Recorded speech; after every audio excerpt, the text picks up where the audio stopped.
Hello students. तो आज का हमारा टॉपिक है एक्सपेंशन ऑफ गैसेस।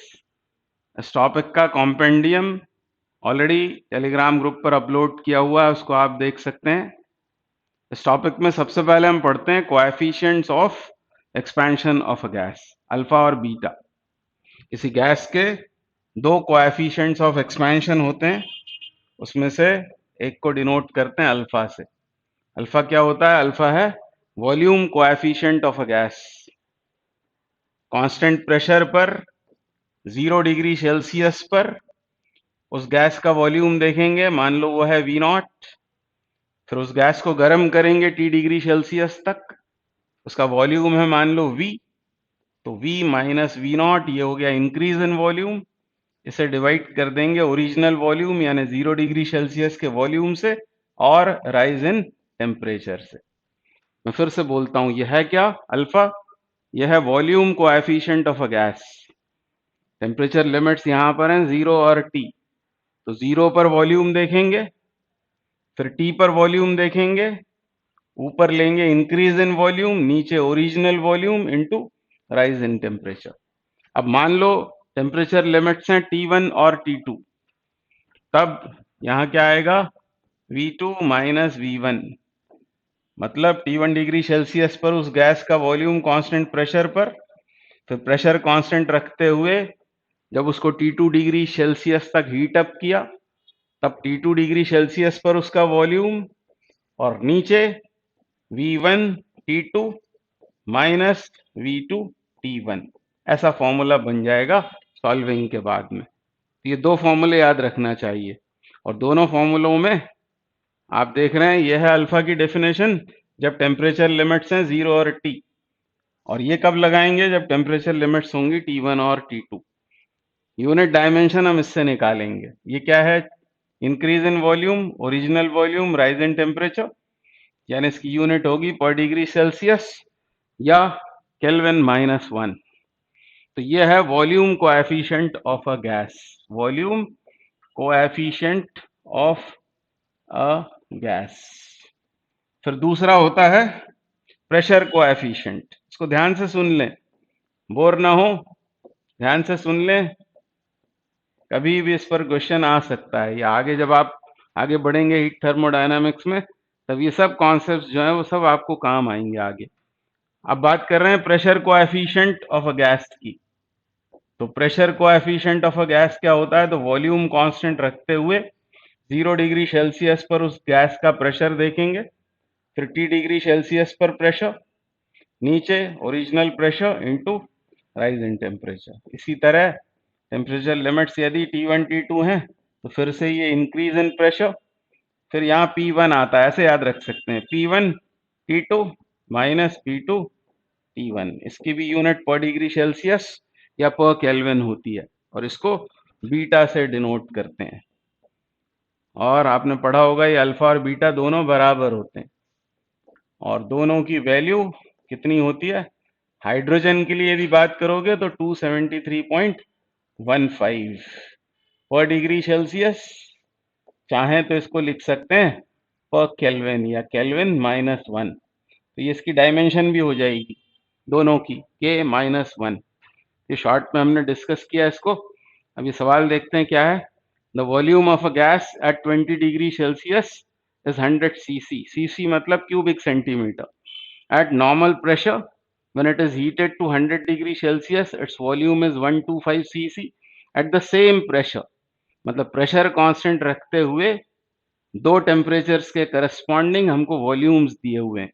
जब उसका टेम्परेचर 20 से 100 कर देते हैं तो वॉल्यूम 100 से 125 हो जाता है ना, बढ़ जाता है। हमको चाहिए क्या है? The volume coefficient of a gas, मतलब अल्फा फाइंड आउट करना है। तो एग्जाम में कौन सा फॉर्मूला याद आना चाहिए? टेम्परेचर लिमिट्स क्योंकि T1 T2 वाली है, तो ये फॉर्मूला हमको यूज करना है। तो V2 minus V1, V2 minus V1 upon क्या आएगा? V1 T2 minus V2 T1। तो बस वैल्यू सब्स्टिट्यूट करने से इजीली आंसर आ जाएगा। अब V2 माइनस V1 मतलब 125 माइनस 100 यानी 25 cc, ये न्यूमरेटर में। फिर डिनोमिनेटर में आएंगे तो V1 कितना है? V1 इज 100 ये V1 है और ये T2 है, तो 100 इंटू 100 ऐसा हो जाएगा, माइनस फिर क्या आएगा V2, V2 मतलब 125 into T1, T1 is 20, T1 is 20। तो इसको सॉल्व करना है हमें। इसको सॉल्व करने के लिए ऊपर तो 25 है, नीचे क्या कर सकते हैं, नीचे यदि हम 100 कॉमन करना चाहें तो इसको क्या लिखेंगे, 25 इंटू 5, वो 5 इसमें मल्टीप्लाई करने से वो 100 बन जाएगा, तो 100 आ जाएगा बाहर, और अंदर क्या होगा, अंदर यहां से एक 100 बचेगा, और यहां हमने क्या लिखा था इसको, 25 इंटू 5, तो 25 बचेगा। ठीक है, तो ये हो गया 25, और नीचे ये 100 और ये 75, और 25 से 3 बार कैंसल आउट होकर ये हो जाएगा 1/300, और यूनिट क्या होगा इसका, पर डिग्री सेल्सियस। कभी यदि केल्विन में टेम्परेचर्स दिए होंगे तब इसको कैसे करेंगे आप सोच कर देखिएगा। तो 1/300 पर degree Celsius is the answer. तो अल्फा बीटा ये दो कोएफिशिएंट्स ऑफ एक्सपेंशन हैं, इनकी डेफिनेशंस हमको याद रखनी है। भूल जाए तो ऐसे याद रख सकते हैं, अल्फा क्या होता है, change in volume upon original volume into rise in temperature. इसी तरह बीटा क्या होगा, तो बीटा होगा change in pressure upon original pressure into rise in temperature. तो इतना सिर्फ याद रखने से काम नहीं चलेगा, जैसे अभी इस सवाल में ये फॉर्मूला काम आ गया, तो ये सॉल्विंग के बाद आया हुआ है। दो टेम्परेचर लिमिट्स और 0 डिग्री सेल्सियस के करस्पॉन्डिंग एक इक्वेशन बनाकर, और ये निकाला हुआ है फॉर्मूला। एक और फॉर्मूला आप याद रख सकते हो यहाँ से, ऐसा फॉर्मूला आपने पढ़ा हुआ है बाकी एक्सपेंशंस में भी।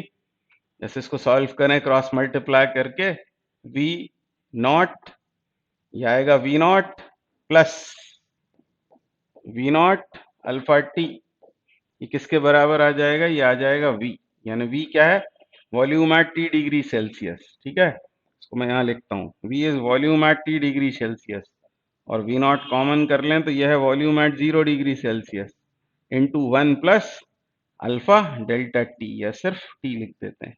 तो ऐसे इस शेप में भी इसको याद रखा जा सकता है, V is equal to V naught 1 plus alpha T, where alpha is, ये क्या है, volume coefficient of a gas. अगला सवाल करेंगे, if a given mass of gas occupies a volume 100 cc at 1 atmospheric pressure and a temperature of 100 degree Celsius, what will be its volume at 4 atmospheric pressure, the temperature being the same। तो क्या बोला हुआ है, एक gas दी हुई है जिसका mass constant है, for a given mass of gas at constant temperature. तो आपको याद आ गया होगा कि ये बॉयल्स लॉ का सवाल है, तो जल्दी से बॉयल्स लॉ रिवाइज करते हैं, इस बहाने हम वो गैस लॉज रिवाइज कर लेंगे। क्या है बॉयल्स लॉ, तो आप जानते हैं, for a given mass of gas, for a given mass of a gas, तो याद रखें गैस का मास कांस्टेंट लिया हुआ है, for a given mass of gas at constant temperature, यानी दो क्वांटिटीज कांस्टेंट होती हैं तब बॉयल्स लॉ हम लगाते हैं, for a given mass of gas at constant temperature. क्या है ये law, volume of the gas is inversely proportional to its pressure, या लिख सकते हैं PV is equal to constant, PV is equal to constant, K मान लिया मैंने उसे। अब इस कांस्टेंट की वैल्यू डिपेंड करती है कि उस गैस का मास कितना है और टेम्परेचर कितना है, वो दोनों क्योंकि कांस्टेंट हैं तो ये भी एक कांस्टेंट होगा। तो PV is equal to constant, इसी को आप ऐसे भी लिखते हैं P1V1 is equal to P2V2। यानी आगे इस चैप्टर में आपको पढ़ना है गैस लॉ, जिसमें बॉयल्स लॉ, फिर चार्ल्स लॉ, और फिर आइडियल गैस इक्वेशन। अब कभी कभी वॉल्यूम को हम लिख लेंगे मास अपॉन डेंसिटी, तो इसको यूं लिख सकते हैं P into M upon rho, तो m तो कांस्टेंट है, वो इस कांस्टेंट में शामिल हो जाएगा, तो P upon rho is constant, ऐसा भी हम बोल सकते हैं। या बोल सकते हैं कि P और रो डायरेक्टली प्रोपोर्शनल होते हैं। ये दोनों ही बॉयल्स लॉ के फॉर्म्स हैं। तो for a given mass of gas at constant temperature, volume of the gas is inversely proportional to its pressure, और pressure is directly proportional to density of the gas. अब इस question में आते हैं, क्या बोला है हमसे, एक गिवन मास की गैस है और वो ऑक्यूपाई करती है 100 सीसी एट 1 एटमॉस्फेरिक प्रेशर। मैं आपको सिर्फ याद दिला रहा हूं कि 1 एटमॉस्फेरिक प्रेशर कितना होता है, 76 सेंटीमीटर ऑफ मर्करी कॉलम। उसको न्यूटन पर मीटर स्क्वायर या पास्कल में लिखेंगे तो 1.013 इंटू 10⁵ पास्कल या न्यूटन पर मीटर स्क्वायर। तो 1 एटमॉस्फेरिक प्रेशर पर किसी गैस ने कितना वॉल्यूम ऑक्यूपाई किया है, 100 सीसी। सीसी मतलब क्यूबिक सेंटीमीटर, और टेम्परेचर है 100 डिग्री सेल्सियस। अब टेम्परेचर को कांस्टेंट रखते हुए उसका प्रेशर बढ़ाकर कर दिया 4 एटमॉस्फेरिक, तो नया वॉल्यूम कितना हो जाएगा, ये हमसे पूछा हुआ है। तो एग्जाम में ये सब नहीं करना है, वो तो आपको समझ में आ जाएगा। जैसे आप सुनेंगे टेम्परेचर बीइंग सेम, तो याद आ जाएगा कि बॉयल्स लॉ लगाना है। और फिर क्या कर सकते हैं हम, P1 V1 is equal to P2 V2 लगाकर ये V2 फाइंड आउट कर लेंगे। तो V2 बराबर कितना होगा, तो V2 बराबर होगा P1 V1 अपॉन P2। अब इन प्रेशर को आपको बदलने की जरूरत नहीं है क्योंकि ये रेशो है। P1 is 1 atmospheric, P2 is 4 atmospheric, तो एटमॉस्फेयर यूनिट कैंसिल होकर नीचे आ जाएगा 4। और V1 कितना है, V1 इज 100 सीसी, तो 100/4 यानी वो हो जाएगा 25 सीसी। मतलब कुछ सेकेंड्स में आपका आंसर आ जाएगा। वो तो हम जस्ट इसको रिवाइज कर रहे थे कि बॉयल्स लॉ होता क्या है। ठीक है, 25 सीसी मतलब क्यूबिक सेंटीमीटर, यानी ऑप्शन 3 करेक्ट हो गया। तो अभी अगला question, a litre of air is heated from 27 degree Celsius to 177 degree Celsius at constant pressure, find its volume. तो अब प्रेशर कांस्टेंट है, तो हम यूज करेंगे चार्ल्स लॉ या चार्ल्स वॉल्यूम लॉ। क्या है ये लॉ, इस लॉ को आप जानते हैं, आपने सुना है कि for a given mass of a gas, for a given mass of a gas at constant pressure पर किसी गिवन मास ऑफ गैस का वॉल्यूम उस गैस के एब्सोल्यूट टेम्परेचर से डायरेक्टली प्रोपोर्शनल होता है। इसको कहते हैं Charles law. For a given mass of gas at constant pressure, volume of the gas is directly proportional to its absolute temperature, यानी V/T इज कांस्टेंट, ऐसा भी इसको बोल सकते हैं। या फिर ऐसा लिख सकते हैं V1/V2 is equal to T1/T2, किसी भी फॉर्म में इसको यूज कर सकते हैं। अब ये सवाल करना है हमको, कितना है वॉल्यूम, पहले V1 वो है 1 लीटर, तो इसको मीटर क्यूब में बदलने की जरूरत नहीं है क्योंकि ये हमेशा रेशो में ही आता है। तो 1 लीटर है वॉल्यूम, टेम्परेचर कितना है, तो टेम्परेचर दे रखा है हमको 27 डिग्री सेल्सियस, तो इसको हमें बदलना पड़ेगा एब्सोल्यूट टेम्परेचर में, मतलब T1 केल्विन में। तो इसमें 273 जोड़ना पड़ेगा, 27 डिग्री सेल्सियस में जोड़ना पड़ेगा 273, तो ये हो जाएगा 300 केल्विन। तो ये है इनिशियल टेम्परेचर 300 केल्विन, करस्पॉन्डिंग ये है वॉल्यूम। अब हमसे पूछा है V2 कितना होगा जब टेम्परेचर कितना हो गया 177, तो फिर से हमको इसे बदलना पड़ेगा 177 डिग्री सेल्सियस को केल्विन में। तो 177 में यदि जोड़ेंगे 273 प्लस 177, ये कितना हो जाएगा, तो ये हो जाएगा 450। करके देख लेते हैं, 273 में ऐड करना है हमको 177, तो 7 और 3 10 हासिल क्या ही 1, 8 और 7 15 हासिल क्या ही 1, 450 हो गया, ये 450 केल्विन।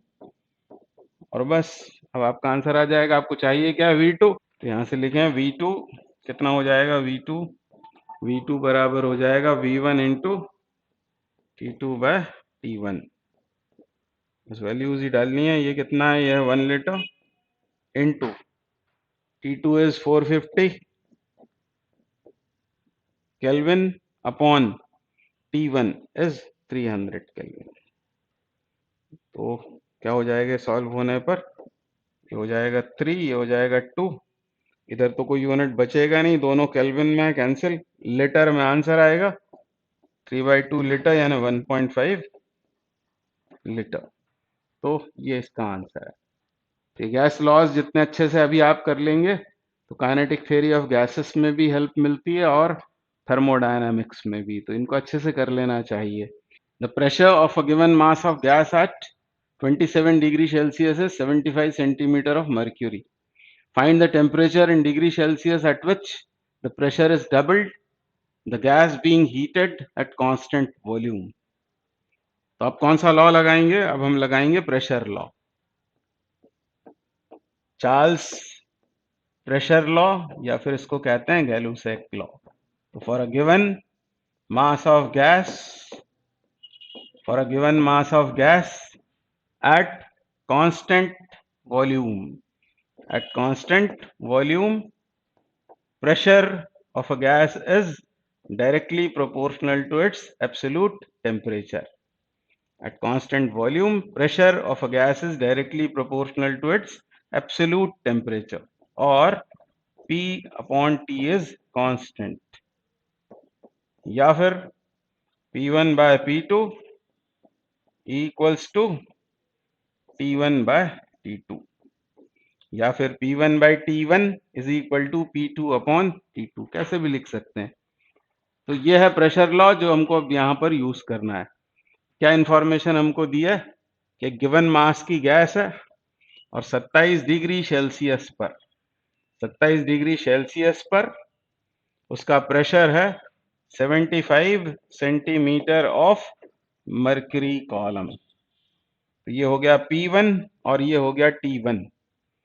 हमको बताना क्या है? डिग्री सेल्सियस में वो temperature at which the pressure is doubled, जब प्रेशर डबल हो जाता है उसके करस्पॉन्डिंग टेम्परेचर कितना है कांस्टेंट वॉल्यूम पर। जैसे आपने सुना वॉल्यूम कांस्टेंट है तो प्रेशर लॉ लगाएंगे, ये फॉर्म हम लगाएंगे। अब हमको चाहिए क्या है? T2। तो T2 बराबर कितना हो जाएगा? T2 इक्वल्स टू क्या होगा? वो T1 into P2 by P1। तो P2 कितना है? यह है P2, यह है P1। ये सब लिखने की जरूरत नहीं है। जब उसने बोला है प्रेशर डबल हो गया मतलब यहाँ आएगा 2।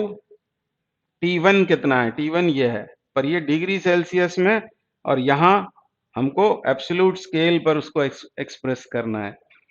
तो 27 से काम नहीं चलेगा, 27 में हमको जोड़ना पड़ेगा 273 डिग्री सेल्सियस, तब ये होगा 300 केल्विन। मतलब यहाँ पर हमें सब्स्टिट्यूट करना है 300 केल्विन, और इधर से आया 2 यानी ये हुआ 600 केल्विन। 600 केल्विन मतलब टेम्परेचर जो मिलेगा हमको वो पहले मिलेगा केल्विन में, और केल्विन में मिलने के बाद आंसर यदि डिग्री सेल्सियस में पूछा है तो इसमें से 273 को घटाना नहीं भूलेंगे, तब फिर आपका आंसर आएगा डिग्री सेल्सियस में। तो ये हो जाएगा 327 degree Celsius, 327 degree Celsius, therefore 2 is correct. तो याद रखें कि जब हमको प्रेशर लॉ या चार्ल्स लॉ लगाना होता है तब टेम्परेचर्स को एब्सोल्यूट टेम्परेचर्स में एक्सप्रेस करना है। हालांकि यहाँ पर आंसर 600 नहीं दिया है, नहीं तो गड़बड़ हो सकती थी। यदि 600 केल्विन भी आंसर होता तो जल्दबाजी में हम 600 केल्विन नहीं 600 डिग्री सेल्सियस यदि होता तो हो सकता है हम उसको रॉन्गली टिक कर देते। अगला क्वेश्चन करेंगे, क्या अगला सवाल करेंगे। अ gas eight 27 degree Celsius and pressure 30 atm, एक गैस है उसका टेम्परेचर है 27 डिग्री सेल्सियस और प्रेशर है 30 atm। आगे बोल रहे हैं allowed to expand to atmospheric pressure, मतलब इस तरह वो एक्सपैंड हुई गैस कि उसका प्रेशर हो गया 1 एटमॉस्फेरिक एंड वॉल्यूम 15 टाइम्स। तो पहले यदि V था वॉल्यूम, तो अब कितना हो गया है वो 15V। बताना क्या है, final temperature of the gas is, हमको बताना है T2 फाइनल टेम्परेचर। तो अब इस क्वेश्चन में आप देख रहे हैं वॉल्यूम भी बदल रहा है, प्रेशर भी, और टेम्परेचर भी बदलेगा। मतलब ना हम बॉयल्स लॉ लगा सकते हैं ना चार्ल्स लॉ। चार्ल्स लॉ में क्या होना चाहिए, प्रेशर कांस्टेंट होना चाहिए। गेलुसेक लॉ में वॉल्यूम कांस्टेंट होना चाहिए। बॉयल्स लॉ में टेम्परेचर कांस्टेंट होना चाहिए। तो जब ऐसा होता है, जब तीनों वेरिएबल्स बदल रहे होते हैं, तब हम लगाते हैं आइडियल गैस इक्वेशन। और आइडियल गैस इक्वेशन क्या है, PV upon T is constant. ये कांस्टेंट डिपेंड करता है कि हमने कितनी गैस कंसिडर की हुई है, उसका मास कितना है, 1 मोल है या m ग्राम है या m मॉलिक्यूलर मास दिया हुआ है, वगैरह वगैरह। हाल फिलहाल ये फॉर्म हमको अभी यूज करना है। तो हम लिख सकते हैं P1 V1 upon T1 equals to P2 V2 upon T2, और हमको चाहिए T2 इस क्वेश्चन में। तो T2 बराबर क्या होगा, P2 bye V2, P2 V2 upon P1 V1 into T1, ये यूज करना है। बस यहाँ एब्सोल्यूट टेम्परेचर की टर्म्स में वैल्यू डालना पड़ेगी। तो P2 बाई P1 मतलब ही 1 ATM upon 30 ATM, ATM cancel out हो जाएगा, यह है P2 यह है P1, तो 1 अपॉन 30 यहाँ आ जाएगा।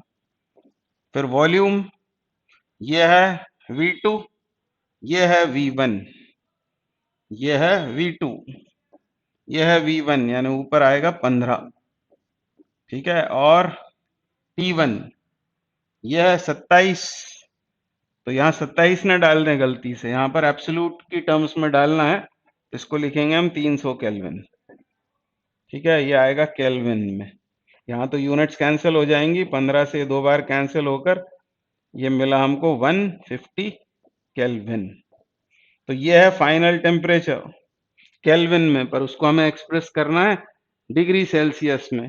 तो 150 केल्विन आ गया है अब ये, और यहाँ आंसर है। तो T2 डिग्री सेल्सियस में हमको फाइंड आउट करना है। तो क्या करेंगे, ये है 150, 273 में से इसको घटा दें तो कितना बचेगा, 123, और उसे एक माइनस साइन दे देंगे, तो -123 degree Celsius is the correct answer. So answer 1 is correct. तो आप बहुत से सवालों में देख रहे हैं कि हमको ये ध्यान रखना पड़ेगा कि टेम्परेचर को हमको डिग्री सेल्सियस में एक्सप्रेस करना है या फिर केल्विन में। नेक्स्ट प्रॉब्लम करेंगे। If an air bubble rises from the bottom of a mercury tank to the top, its volume becomes 1.5 times. When normal pressure is 76 centimeter of Hg, then the depth of Hg tank is. तो Hg का एक tank है, मतलब mercury से भरा हुआ एक tank है, और उस टैंक के बॉटम में एक एयर बबल है, और वो बॉटम से सरफेस पर आता है, तब उसका वॉल्यूम बढ़कर हो जाता है 1.5 टाइम्स। तो हमको बताना है कि ये डेप्थ कितनी है मर्करी टैंक की, या मर्करी किस डेप्थ तक उस वेसल में भरा हुआ है, टैंक में भरा हुआ है। तो पहले तो हम इसको थ्योरी से, कॉन्सेप्ट से करेंगे, फिर एक शॉर्ट फॉर्मूला मैं आपको बताऊंगा, तो एग्जाम में कुछ सेकेंड्स में ही आपका आंसर आ जाएगा। तो यहां मान लेते हैं कि वॉल्यूम है इसका V, एयर बबल का, और यहां आने पर मान लो बढ़कर हो जाता है वो NV, यानी n टाइम्स हो गया। अब यहाँ थ्योरी क्या लगानी होगी, तो यहाँ हम लगाएंगे बॉयल्स लॉ, ये मानते हुए कि टेम्परेचर कांस्टेंट है, तो वॉल्यूम और प्रेशर इनका प्रोडक्ट या PV, ये क्वांटिटी कांस्टेंट रहेगी। तो बॉटम पर प्रेशर P1, वॉल्यूम V1, और सरफेस पर आने पर प्रेशर P2, वॉल्यूम V2। तो वॉल्यूम कितना हमने मान लिया है यहाँ बॉटम में V, और सरफेस पर कितना है वो NV। ऐसा हो गया। अब प्रेशर यहाँ कितना होगा बॉटम में, तो यहां तक तो होगा एटमॉस्फेरिक प्रेशर पी नॉट, और यहां पर बॉटम में प्रेशर कितना होगा उसकी बात बाद में करते हैं। पर एटमॉस्फेरिक प्रेशर को हम एच जी कॉलम की टर्म्स में भी लिखना चाहें तो सिर्फ इतना लिखना होगा हमको, 76 सेंटीमीटर ऑफ एच जी, ऐसा होगा। अब यहां जब प्रेशर निकालेंगे बॉटम पर, तो बॉटम पर कितना हो जाएगा, वो पी नॉट प्लस एच रो जी। अब क्योंकि ये भी मर्क्यूरी है और ये भी हमने एच जी की टर्म्स में ही लिखा हुआ है, यानी सीधे हम बोल सकते हैं 76 plus H of mercury column. ध्यान से आपने सुना होगा, यदि ये कुछ और मटेरियल होता, वाटर वगैरह यदि होता, तब फिर अलग बात थी, पर ये क्योंकि मर्करी का ही टैंक है, तो मर्क्यूरी की टर्म्स में यहां प्रेशर कितना होगा, एटमॉस्फेरिक 76 सेंटीमीटर ऑफ एच जी, तो 76 plus H centimetre of H जी, ये यहां का प्रेशर हो जाएगा। तो P1 क्या लिखेंगे, 76 प्लस एच। इसका मतलब ये हुआ कि मरकरी कॉलम की टर्म्स में ही हम प्रेशर को एक्सप्रेस कर सकते हैं, जरूरी नहीं है कि उसको न्यूटन पर मीटर स्क्वायर या पास्कल में लिखें, क्योंकि वो आमने सामने आते हैं, वो यूनिट्स तो कैंसिल हो जाने वाली हैं। वॉल्यूम को भी चाहे जिस यूनिट में हो, वो सेंटीमीटर क्यूब हो, मीटर क्यूब हो, लीटर हो, चलेगा। तो 76 plus H into V equals to P2 is 76 into N V, ऐसा हो जाएगा। अब ये v कैंसल आउट हो गया, ये v कैंसल आउट हो गया। हमको चाहिए क्या, हमको ये स्मॉल h की वैल्यू चाहिए एक्चुअली। तो स्मॉल h कितना होगा, स्मॉल h ही हमें पता करना है, depth of H G tank. तो 76 plus H is equal to 76 into N, और n कितना है, n है 3/2, तो 76 इंटू 3/2, इसको सॉल्व किया मैंने, और इसमें से ये घटना है, कितना है 76, तो 76 इंटू 3/2 माइनस 1 मतलब हाफ, और 76 का आधा कितना होगा, तो 2 तिया 6 और 2 अट्ठे 16, 38 क्या सेंटीमीटर आएगा ये, या मीटर आएगा, सेंटीमीटर आएगा। 38 सेंटीमीटर इज द आंसर। तो इजीली ये सॉल्व हो जाता है। तो ध्यान रखें, इस तरह के क्वेश्चंस में हमको लगाना है बॉयल्स लॉ। ये बॉयल्स लॉ के एप्लीकेशंस में आता है, तो एग्जाम में ज़्यादा टाइम वेस्ट नहीं करेंगे, लैंग्वेज से समझ जाएंगे कि बॉयल्स लॉ लगाना है। दूसरी बात ये है कि इसका शॉर्ट फॉर्मूला आप ऐसे बना सकते हो, n इज इक्वल टू होता है 1 plus small h upon capital H। इससे आप कर सकते हो आराम से। n कितना है, जैसे इसमें यह है 3/2, कितने टाइम्स हो गया, 1 प्लस h अपॉन ये कितना है 76। बस ये फॉर्मूला लगाना है, इसमें से आप within no time answer निकाल सकते हो। n डाला आपने 3/2 is equal to 1 plus H upon capital H कितना है 76 सेंटीमीटर ऑफ एच जी, इसको इधर लाएंगे तो ये हो जाएगा half is equal to h/76। ये 38 टाइम्स कैंसिल होके h comes out to be 38, मतलब विद इन नो टाइम आपका आंसर आ जाएगा। अगला क्वेश्चन करते हैं। तो अभी अगला question, what should be the percentage increase in pressure so that volume of a gas may decrease by 5% at constant temperature। फिर से कांस्टेंट टेम्परेचर की बात हो रही है, मतलब बॉयल्स लॉ लगाना है। बॉयल्स लॉ लगाना है, और बॉयल्स लॉ क्या है, for a given mass of gas at constant temperature volume of the gas is inversely proportional to its pressure. हमको परसेंटेज चेंज किसमें दिया हुआ है, वो दिया है वॉल्यूम ऑफ अ गैस में डिक्रीज बाय 5%, मतलब हमको चेंज दिया है वॉल्यूम में, और परसेंटेज इंक्रीज पूछा हुआ है प्रेशर में। प्रेशर में कितना परसेंटेज इंक्रीज होगा कि वॉल्यूम 5% से डिक्रीज हो जाए, मतलब जो हमारी टारगेट क्वांटिटी वो क्या है, वो है परसेंटेज चेंज इन प्रेशर। हम कई बार परसेंटेज चेंज के सवाल कर चुके हैं, तो सबसे पहले जिसको निकालना होता है उसको ऐसे लिख लेंगे, ये हमको फाइंड करना है। फिर उस रिलेशन पर जाएंगे, ऐसा रिलेशन जो इन दोनों क्वांटिटीज को अटैच करता हो, मतलब उनके बीच रिलेशन बताता हो, वहां से ये निकाल कर लाएंगे। तो इससे क्या लिखेंगे, P2 by P1, P2 by P1, P और V इनवर्सली प्रोपोर्शनल है, तो यहाँ लिखना होगा V1 अपॉन V2, और V1 मान लेंगे कि वो 100 है, तो V2 कितना होगा, क्योंकि क्या बोला है, वॉल्यूम डिक्रीज होकर 5% से डिक्रीज हो गया, यानी यदि वो इनिशियली 100 था तो अब हो गया वो 95, और इसको उठाकर यहाँ सब्स्टिट्यूट कर लेंगे। P2 by P1 comes out 100 upon 95 minus 1। तो यहाँ आपको एग्जैक्ट मेथड लगानी पड़ेगी, अप्रोक्सीमेशन से काम नहीं चलेगा। अब इसको सॉल्व करें तो कितना आएगा, ये 5 बाय 95 इंटू 100, तो ये होगा परसेंटेज चेंज इन प्रेशर, या आप इसको बोल सकते हैं increase in pressure, percentage increase in pressure.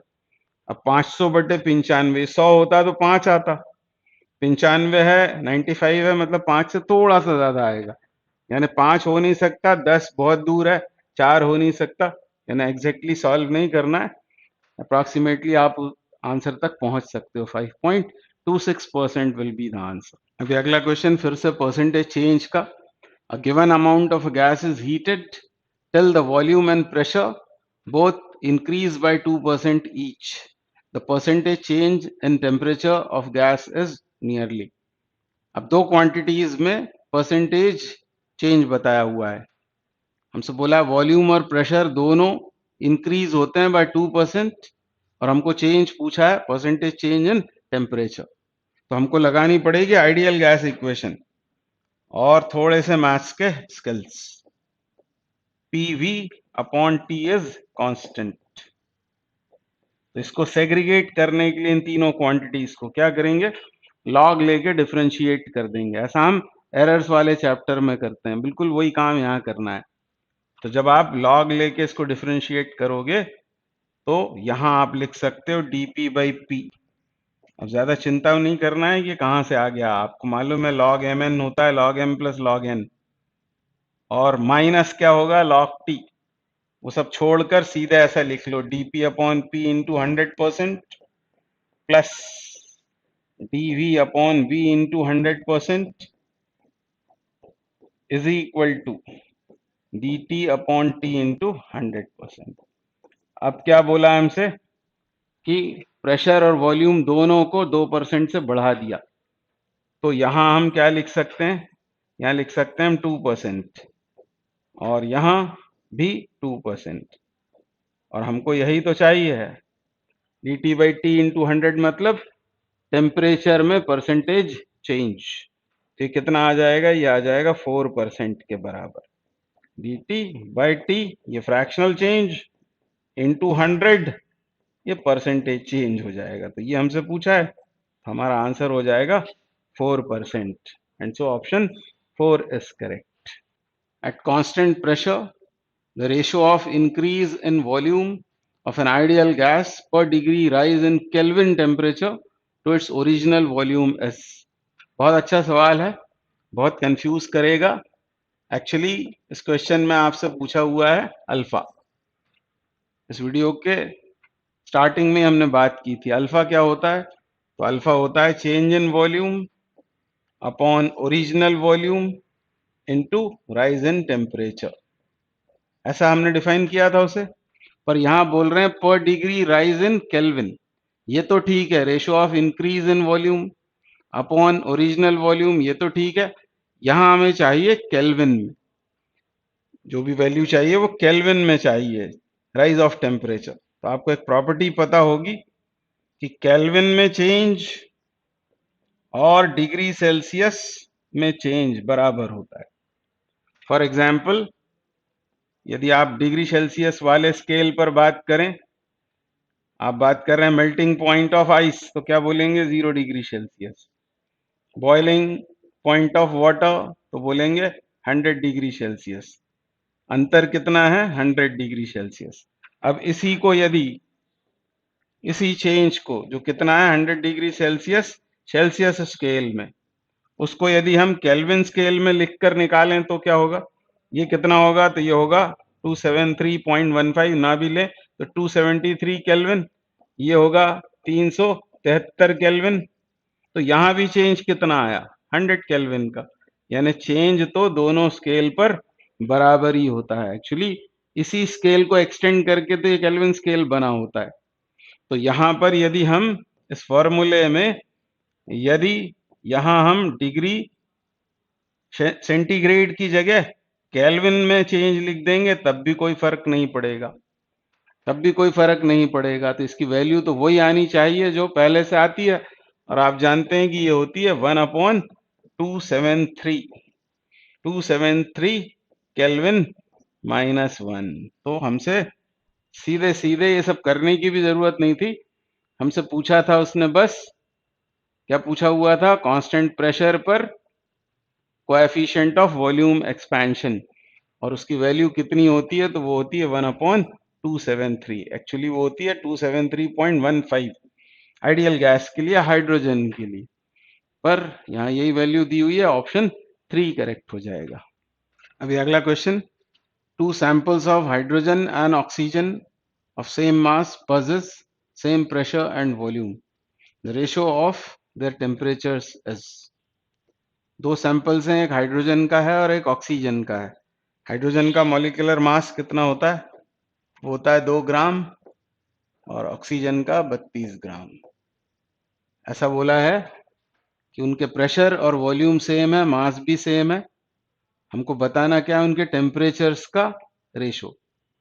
तो आइडियल गैस इक्वेशन से हम लिखेंगे PV is equal to nRT, इसमें n क्या है, नंबर ऑफ मोल्स, इसको लिख सकते हैं given mass upon molecular mass, इस तरह लिख लिया, और इसमें से इस m को अब्स्ट्रैक्ट करते हैं, तो m बराबर क्या होगा, ये होगा small m RT upon PV।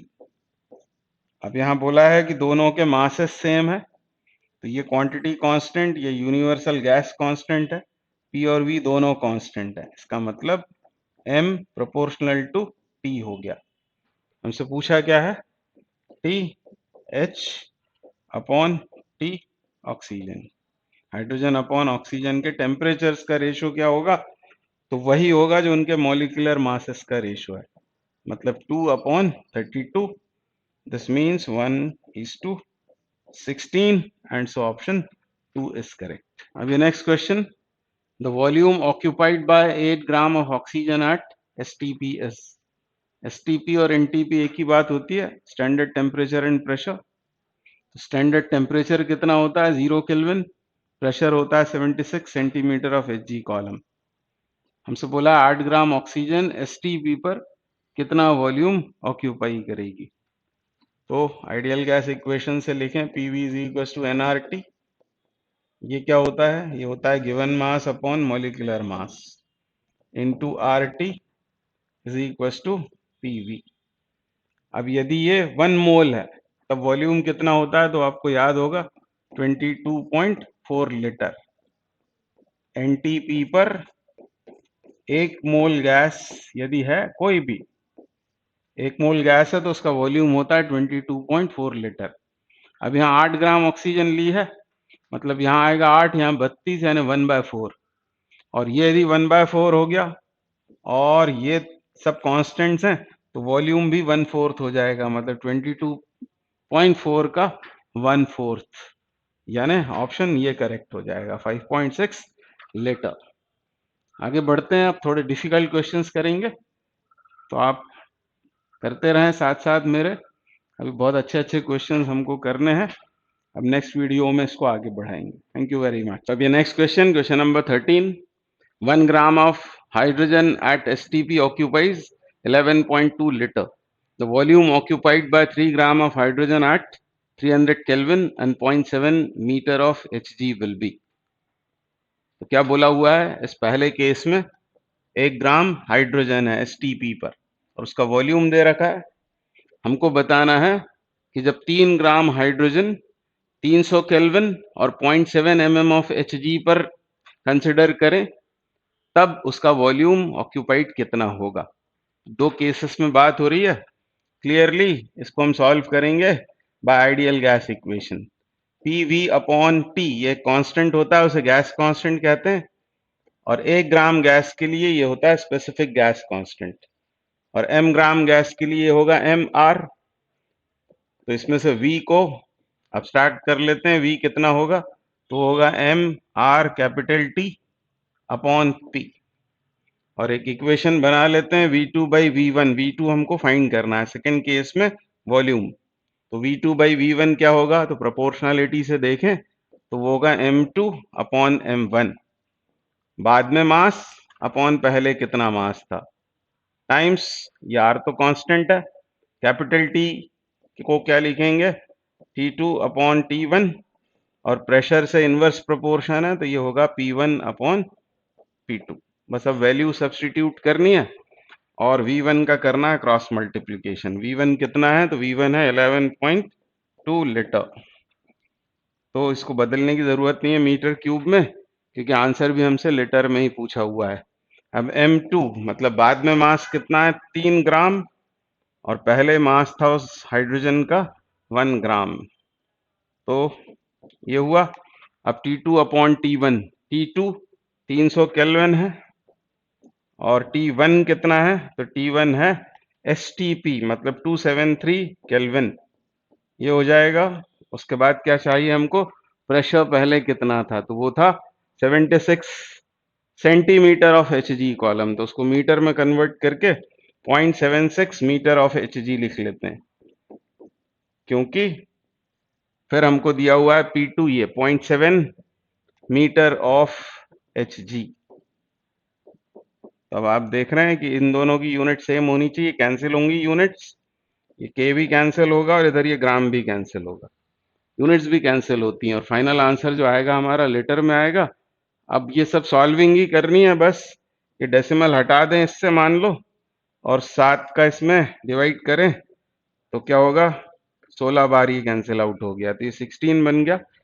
उसके अलावा क्या कर सकते हैं, ये डेसिमल हटाकर ये 2 जीरो खत्म कर सकते हैं, और 3 से आप चाहें तो इसको कैंसिल कर दें, 3 से ये 91 टाइम्स कैंसिल हो जाएगा, बस बाकी सब मल्टीप्लिकेशन वगैरह ही बचा है बस।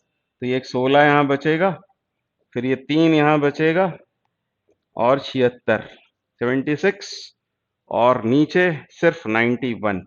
तो अब मल्टीप्लाई इसको करके इन तीनों को डिवाइड करेंगे तो आपका आंसर ये आने वाला है 40.1 लीटर।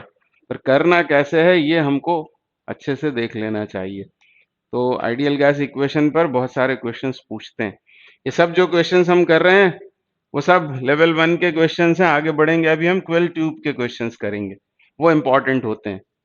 अब question number 14, two gases A and B having the same pressure P, volume V and temperature T are mixed. If the mixture has volume and temperature as V and T respectively, the pressure of the mixture is। तो जब भी क्या होता है, दो gases mix होती हैं और कोई भी गैस उनमें से यदि एस्केप नहीं हो रही है तो नंबर ऑफ मोल्स कंजर्व रहते हैं, ये याद रखना चाहिए। तो पहली गैस में मान लो N1 थे नंबर ऑफ मोल्स, दूसरी में थे N2, तो मिक्सचर में कितने होंगे, N1 प्लस N2, उसको लिख लेते हैं N। अब ये N कहां से लाएंगे, तो आप जानते हैं PV इज इक्वल टू होता है nRT, तो N इज इक्वल टू होगा PV अपॉन RT। ये काम हम बहुत सारे क्वेश्चंस में करते हैं, मोल्स को कंजर्व करते हैं यदि गैस एस्केप नहीं हो रही है तो N is equal to PV upon RT। तो क्या होगा, N1 पहली गैस का प्रेशर कितना है, P वॉल्यूम है V और टेम्परेचर है T, तो PV अपॉन RT ये पहली गैस के लिए। दूसरी गैस के लिए भी यही लिखना है सेम, क्योंकि दोनों गैसेस सेम प्रेशर वॉल्यूम और टेम्परेचर पर थी, और इनको मिक्स करने के बाद में वॉल्यूम हो गया है V, टेम्परेचर हो गया है T, और प्रेशर हम मान लेते हैं कि वो है P डैश सपोज, तो क्या लिखेंगे, P dash into V upon RT। तो V अपॉन RT सब दूर से कैंसल आउट होकर P डैश कितना हो गया, तो वो हो गया 2P के बराबर, यानी वर्बली भी इसको सॉल्व किया जा सकता है, आंसर इज 2P। अगला क्वेश्चन करेंगे, question number 15, for an ideal gas VT curves at constant pressures P1 and P2 are shown in figure. From the figure, we need to find relation between P1 and P2। दो graphs आप देख रहे हैं constant pressure पर volume और temperature के बीच draw किए हुए। हमको P1 P2 में रिलेशनशिप बतलानी है।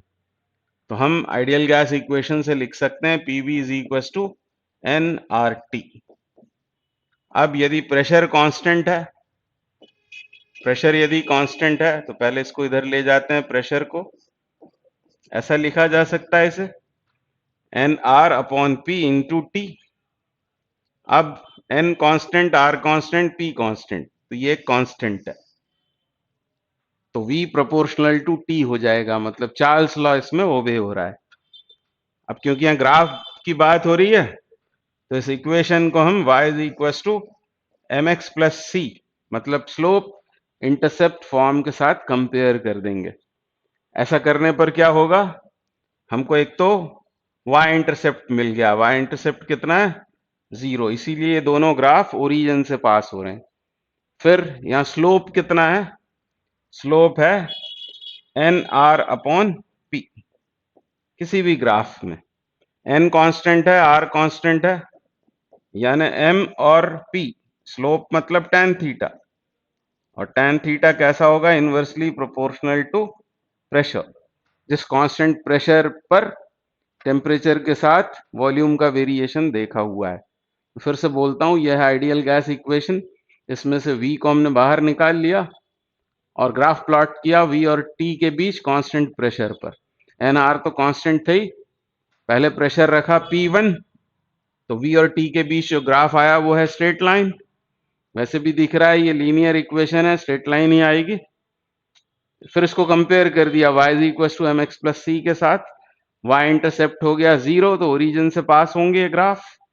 जब भी कांस्टेंट प्रेशर पर वॉल्यूम और टेम्परेचर के बीच ग्राफ आएगा, वॉल्यूम टेम्परेचर डायरेक्टली प्रोपोर्शनल होगा, volume with temperature, straight line ही आएगी पासिंग थ्रू ओरिजिन। तो C 0 हो गया, और अब इसमें से हमने m फाइंड कर लिया। m कितना हुआ, वो हुआ nr अपॉन p, और m होता है tan थीटा। तो slope is inversely proportional to p। अब यहां आप देख रहे हैं कि ये ज्यादा है, स्लोप थीटा ज्यादा है, theta 1 is greater than theta 2। साफ दिखाई दे रहा है आपको कि theta 1 is greater than theta 2। This means tan theta 1 is greater than tan theta 2, ये ट्रिग्नोमेट्री से।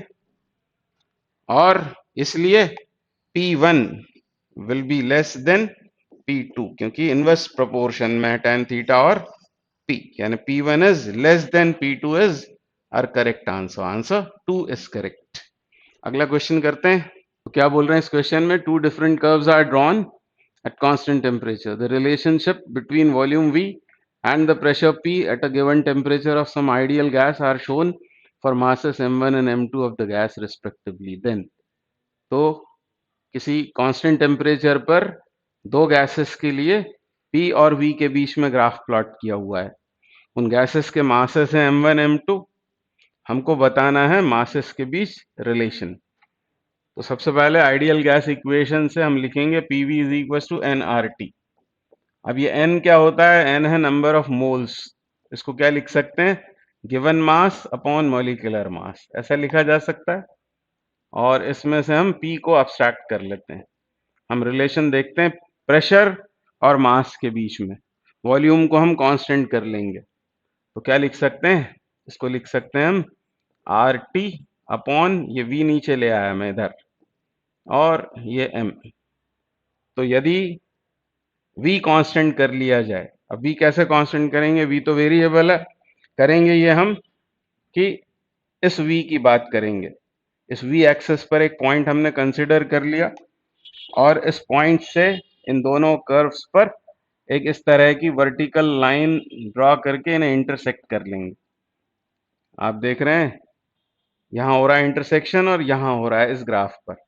इनके करस्पॉन्डिंग इधर ले लेंगे इनकी y वैल्यूज। फिर से बोलता हूं मैं, V को मैंने क्या कर लिया है, कांस्टेंट। फिर एक वर्टिकल लाइन ड्रॉ की, ये वर्टिकल लाइन इन ग्राफ्स को इन पॉइंट्स पर इंटरसेक्ट करती है। इनके करस्पॉन्डिंग ये प्रेशर हो जाएगा P2 और ये प्रेशर हो जाएगा P1। ठीक है, तो यहाँ V हो गया कांस्टेंट। फिर जो आइडियल गैस है वो सेम है दोनों बार, ये कांस्टेंट, ये भी कांस्टेंट, ये भी कांस्टेंट, यानी P प्रोपोर्शनल टू क्या हो गया M। अब साफ तौर पर P1 कैसा दिख रहा है, P1 is larger than P2, और इसलिए हम बोल सकते हैं M1 is larger than M2। तो ये रिलेशन हमको मिल गया M1 और M2 के बीच में, ऑप्शन 1 करेक्ट हो गया। क्या बोल रहे हैं, vessel is filled with an ideal gas at a pressure of 20 atmospheric and is at a temperature of 27 degree Celsius. ये पहला केस। उसके बाद आगे क्या बोला है, 1/2 of the mass of the gas is removed from the vessel and the temperature of the remaining gas is increased to 87 degree Celsius. At this temperature the pressure of the gas will be। Clearly ideal gas equation से इसको करना है हमें, तो हम लिखते हैं PV is equal to nRT। n को क्या लिख सकते हैं हम, given mass upon molecular mass, यानी mRT अपॉन कैपिटल M, और इसमें से P को अलग कर लेते हैं, तो P बराबर क्या होगा, mRT अपॉन mV। अब पर्टिकुलर इस क्वेश्चन में क्या हुआ है, आधी गैस एस्केप हो गई है, रिमूव हो गई है, तो आधी बच जाएगी, तो ये वेरिएबल है। और कैपिटल आर तो कांस्टेंट होता ही है, और वेसल का वॉल्यूम उतना ही रहेगा, भले ही हाफ मास निकल गया हो गैस का, पर गैस का वॉल्यूम तो उस वेसल का वॉल्यूम होता है, उसी वेसल में यदि गैस रही तो उसका वॉल्यूम सेम रहेगा, मतलब ये भी कांस्टेंट हो गया। उसके अलावा मॉलिक्यूलर मास भी सेम रहेगा, क्योंकि सेम गैस की बात हुई है, तो P proportional to small m into T, ऐसा रिलेशन मिलेगा। और इससे हम लिख सकते हैं P2 by P1 is equals to M2 by M1 into T2 upon T1। अब बाद में कितना मास बचेगा, तो ऐसा बोला है उन्होंने कि आधी गैस निकल गई, आधा मास निकल गया, मतलब ये कितना होगा M2, ये होगा M/2, ये M, तो यहाँ आएगा हाफ। फिर टेम्परेचर्स की बात करेंगे तो T2 कितना 87, तो 273 में 87 जोड़ने पड़ेंगे, केल्विन में लिखना है हमको, 7 और 3 10 हासिल किया 1, ये हो गया 360 केल्विन। T2 इज 360 केल्विन, और पहले टेम्परेचर कितना था 27 प्लस 273 मतलब 300 केल्विन। ठीक है, ये के कैंसल आउट, और ये 60 से 5 बार, ये 6 बार, ये 6 बार, ये 5 बार, और ये 5 दूनी 10, ये हो गया 0.6, ऐसा हो जाएगा। 10 से डिवाइड कर दिया और P1 का इधर मल्टीप्लाई करेंगे, तो P1 कितना है, वो है 2080 m, 2080 m, तो ये सॉल्व होकर आ गया 1280 m, तो ऑप्शन 3 करेक्ट हो गया। The volume of a mass of gas eight 37 degree Celsius and a pressure of 75 centimeter of mercury is 620 cc. Find the volume at NTP। तो ये है केस 1। किसी गैस का हमको क्या दिया हुआ है, वॉल्यूम क्यूबिक सेंटीमीटर में, उसका टेम्परेचर दिया हुआ है और प्रेशर दिया हुआ है, हमको एनटीपी पर उसी गैस का वॉल्यूम फाइंड आउट करना है। तो क्लियरली आइडियल गैस इक्वेशन लगानी पड़ेगी, और एन क्या है, नंबर ऑफ मोल्स, इसको कंजर्व कर लेना है दोनों बार, नंबर ऑफ मोल्स, क्योंकि वो गैस एस्केप नहीं हो रही है, तो नंबर ऑफ मोल्स को कंजर्व कर लेंगे, मतलब P1 V1 upon RT1 case 1 में, और P2 V2 upon RT2 case 2 में, और हमको फाइंड आउट करना है ये V2। तो वैल्यू सब्स्टिट्यूट करें, पहले केस में प्रेशर कितना है 75 सेंटीमीटर ऑफ Hg, यूनिट ध्यान रखेंगे, तो इधर भी उसी यूनिट में इसको लिखना पड़ेगा P2 को। फिर V1 कितना है, वो है 620 cc क्यूबिक सेंटीमीटर, तो यदि इसको क्यूबिक सेंटीमीटर में डालेंगे तो जो हमारा आंसर आएगा वो भी cc में ही आ जाएगा। फिर R तो कैंसिल हो जाना है, एब्सोल्यूट टेम्परेचर पहले कितना है, तो 37 लिखा हुआ है 37, इसमें 273 ऐड करना पड़ेंगे, तो कितना आ जाएगा, आ जाएगा 310 केल्विन। तो इधर भी केल्विन में ही हमको टेम्परेचर सब्स्टिट्यूट करना पड़ेगा। एनटीपी की बात हुई है तो 273। ऊपर प्रेशर कितना होगा सेंटीमीटर ऑफ एचजी में, 76 सेंटीमीटर ऑफ एचजी। और V2 हमको फाइंड आउट करना है, आर तो कैंसिल आउट हो गया। तो V2 बराबर कितना होगा, V2 बराबर होगा 75/76। और क्या, ये 310 से तो ये 2 बार कैंसिल आउट ही हो गया है, तो ऊपर बचेगा 2। और क्या आएगा, और आएगा 273। 273 में 2 का गुणा कर दें और अप्रॉक्सीमेटली हम आंसर फाइंड आउट कर सकते हैं। यहाँ आप देख रहे हैं कि ये 1 से थोड़ा सा कम है, तो जो वैल्यू आएगी वो लगभग इसी के आसपास आने वाली है। 273 टाइम्स 2 कर लें तो 3 दूनी 6, 7 दूनी 14, और ये आएगा, और ये आएगा 546, मतलब 550 के आसपास उसको आना चाहिए। 75/76 मतलब इससे थोड़ा कम है ना, इससे थोड़ा कम ही आना चाहिए। तो बाकी आप आंसर्स देख रहे हैं, ये या ये सब बहुत दूर है, मतलब आंसर 4 करेक्ट है। अप्रॉक्सीमेटली आंसर तक पहुंच सकते हैं। A steel tank is filled with a gas at 150 atmosphere and 20 degrees Celsius. If the pressure raised to 250 atmospheres, the tank explodes. Find the temperature at which the tank explodes. तो clearly ये है pressure law पर based, P proportional to capital T, ये हमको लगाना पड़ेगा pressure law. तो हमको चाहिए क्या है, टेम्परेचर जिस पर वो टैंक एक्सप्लोड हो जाता है, मतलब T2 हमको फाइंड आउट करना है। तो T2 upon T1 is equals to, लिख सकते हैं आप P2 अपॉन P1। फिर T2 फाइंड आउट करना है, तो T2 बराबर होगा T1।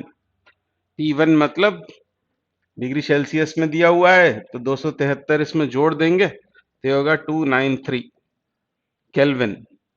और फिर यहाँ आएगा P2, प्रेशर जब कितना हो जाता है 250 एटमॉस्फेयर, तब वो टैंक एक्सप्लोड होता है। इनिशियल प्रेशर कितना था 150। भाई इसको हमको सॉल्व करना पड़ेगा, ये 3 बार ये 5 बार कैंसिल। तो जब आप इसको सॉल्व करेंगे तो पहले आंसर किस में आएगा, केल्विन में, और फिर केल्विन में आने के बाद उसको फिर आप उसमें से 273 आप सब्ट्रैक्ट करेंगे तो इसके आसपास ये आंसर आ जाएगा 215.3 डिग्री सेल्सियस के आसपास। तो इजीली इसको सॉल्व कर सकते हैं। अगला क्वेश्चन करेंगे। Next problem, a glass vessel contains air at 60 degree Celsius, to what temperature must it be heated to expel 1/3 of the air, the pressure remaining constant, neglect the expansion of the vessel. तो इसको हम solve करेंगे ideal gas equation से। तो PV is equal to होता है nRT, इसी को हम लिख सकते हैं PV is equal to given mass upon molecular mass into RT, ऐसा लिख सकते हैं। अब इस क्वेश्चन में क्या बोला है, ग्लास वेसल में एयर कंटेन्ड है 60 डिग्री सेल्सियस पर, हमसे पूछ रहे हैं कि उसको किस टेम्परेचर तक हीट अप करें कि उस वेसल में से 1/3 एयर एक्सपेल हो जाए, मतलब एस्केप हो जाए। तो 1/3 मास यदि निकल गया होगा, क्योंकि वॉल्यूम तो उस वेसल का होगा, 1/3 यदि मास निकल जाएगा तो 2/3 मास रह जाएगा। हमको बताना है बाद में टेम्परेचर कितना है, मतलब किस टेम्परेचर तक उसे हीट अप किया, प्रेशर को कांस्टेंट रखना है। मतलब इस क्वेश्चन में क्या क्या कांस्टेंट हो गया, P कांस्टेंट है, ये मॉलिक्यूलर मास कांस्टेंट होगा और ये कांस्टेंट होगा, ये सब कांस्टेंट्स होंगे। बात हो रही है किसकी, बात हो रही है, ये V भी कांस्टेंट कर लेते हैं बल्कि, तो MT कांस्टेंट हो जाएगा, M into T is constant. ये इक्वेशन हमको लगानी पड़ेगी, हमको T2 एक्चुअली फाइंड करना है। तो T2 बराबर क्या हो जाएगा, जब आप लिखेंगे इसको, एक तो ये इनवर्सली प्रोपोर्शनल होंगे T और M, तो जब आप इसको लिखेंगे T2 अपॉन T1, तो T1 तो क्रॉस मल्टीप्लाई हो गया और यहां आएगा M1 अपॉन M2।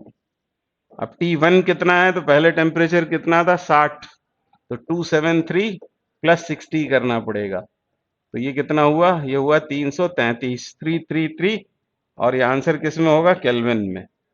फिर इनिशियली यदि मास था गैस का या एयर का M, तो अब कितना रह गया? तो अब रह गया है 2m/3, 2m/3 या m कैंसल आउट, 3/2 यानी 1.5, 1.5 333 इंटू 3/2 केल्विन में आंसर आएगा।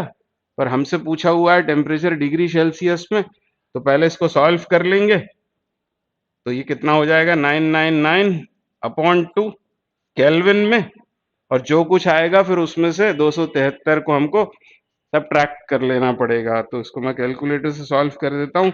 999 डिवाइडेड बाई 2, तो ये आ रहा है 499 माइनस 273, तो ये आ गया 226.5 डिग्री सेल्सियस। ऑप्शन 2 करेक्ट हो जाएगा। तो आपने इसका तरीका देख लिया होगा। यहाँ आकर थोड़ा कैलकुलेशन भले ही करना पड़ेगा, पर इसको सॉल्व इस तरह से हमको करना है। तो अब ये next question, a balloon of volume V contains a gas of mass m at a pressure P and temperature 15 degree Celsius. ये पहली condition. Gas is pumped into the balloon so that its volume is doubled, pressure is trebled. If the temperature increases 6 degree Celsius in the process, find the ratio of increase in mass to the original mass. तो इसको भी हमको solve किससे करना पड़ेगा? Ideal gas equation से। PV is equal to लिखते हैं एनआरटी, और हमको चाहिए क्या, इस पर ध्यान देंगे। बात हो रही है रेशो चाहिए हमें increase in mass to original mass. तो पहले इसको मास की टर्म्स में लिखते हैं। PV is equal to small m upon capital M into R T. अब ये और ये तो होंगे कॉन्स्टेंट्स, यानी m proportional to P V upon T ऐसा लिखा जा सकता है। और ऐसा लिखने के बाद एक इक्वेशन बनाते हैं, m2 मतलब remaining mass upon original mass. हालांकि हमको चाहिए increase in mass to original mass. तो ये फाइनल मास, ये original mass is equal to P1 upon P2 या P2 upon P1, P2 upon P1। P2 कितना है? तो प्रेशर 3 गुना कर दिया, यानी 3 आएगा। फिर क्या आएगा? V2 upon V1। तो V2 कितना है? वॉल्यूम कितना कर दिया? डबल, यानी यहाँ आएगा एक 2, और टेम्परेचर में T1/T2 हो जाएगा। अब T1 कितना होगा? तो 273 प्लस 15, ये होगा T1, तो ये हो गया 288। और बाद में क्या हुआ है? टेम्परेचर इंक्रीज हुआ है 6 से, तो पहले 15 में 6 जोड़ना पड़ेगा 21, और 273 में फिर 21 ऐड करना पड़ेगा, तो ये हो जाएगा 294। तो ये इसको सॉल्व करना पड़ेगा अब हमको। अब इसको सॉल्व करने के लिए मैं कैलकुलेटर यूज कर रहा हूं, तो आप अवॉइड करें पर कैलकुलेटर मुझे, क्योंकि आपको आंसर बताना है इसका क्या होगा। तो 3 से कैंसिल हो सकता है क्या? तो 27 और 8 बार 98, ये आ गया 98, और 2 से भी ये 49 टाइम्स कैंसिल हो जाएगा। इसको थोड़ा आसान हमने कर लिया है, 288/49। और अब ले लेते हैं हम डिविडेंडो, मतलब -1 सब्ट्रैक्ट कर देते हैं दोनों तरफ से। तो यहाँ क्या हो जाएगा? m2 minus m1/m1। तो आपका आंसर आ जाएगा। और इधर क्या होगा? 288 माइनस 49/49। तो 49 वाला एक ही आंसर है। ये जो है ये बन जाने वाला है 239 ऑन सॉल्विंग, यानी कैलकुलेटर की जरूरत नहीं पड़ी, यानी रेशो आएगा 239/49। इस तरफ आप देखें तो ये क्या है? ये क्या बचा है? ये है इंक्रीज इन मास, और ये है ओरिजिनल मास, यानी 239:49 will be the correct answer.